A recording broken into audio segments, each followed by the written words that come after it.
సంక్రాంతి తర్వాత ప్రజా దర్బార్ కు రెడీ అవుతున్నారు సీఎం కేసీఆర్. ప్రజలతో నేరుగా మాట్లాడి వారి సమస్యలను పరిష్కరించాలని భావిస్తున్నారు. ప్రభుత్వ పథకాల అమలు తీరుపైన గ్రౌండ్ లెవెల్ రిపోర్ట్ సేకరించనున్నట్లు తెలుస్తోంది. సీఎం కొత్త క్యాంప్ ఆఫీస్ ప్రగతి భవన్ లో ప్రజా దర్బార్ ప్రారంభం కాబోతోంది. సంక్రాంతి తర్వాత ప్రజలను డైరెక్టుగా కలుసుకోనున్నారు ముఖ్యమంత్రి కేసీఆర్. ప్రభుత్వ పథకాల అమలు తీరుతో పాటు ప్రజల సమస్యలను తెలుసుకోనున్నారు. అక్కడికక్కడే సమస్యలను పరిష్కరించనున్నారు. ఈ కార్యక్రమానికి ప్రజా దర్శన్ పేరుతో పరిశీలిస్తున్నట్లుగా తెలుస్తోంది.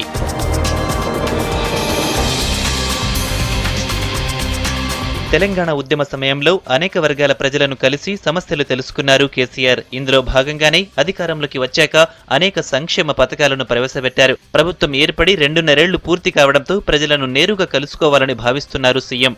అయితే గత ప్రభుత్వాలు ప్రజా దర్బార్లకు భిన్నంగా ఈ కార్యక్రమాన్ని రూపొందిస్తున్నారు అధికారులు. క్యాంపు కార్యాలయానికి వెళితే ఎలాంటి సమస్యనైనా పరిష్కారం అవుతుందనే విశ్వాసం ప్రజల్లో కలిగేలా ప్లాన్ చేస్తున్నారు.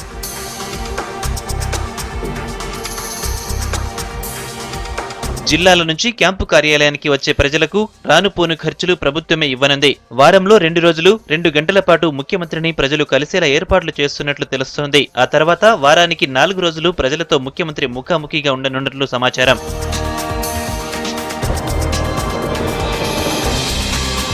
ప్రగతి భవన్ తో పాటు ప్రజా దర్బార్ ఏర్పాట్లను చూపించేందుకు త్వరలోనే ప్రతిపక్ష నేతను సీఎం ఆహ్వానిస్తున్నట్లు తెలుస్తోంది. అసెంబ్లీ సమావేశాలు ముగిసిన తర్వాత ప్రజా దర్బార్ ప్రారంభం కానుంది.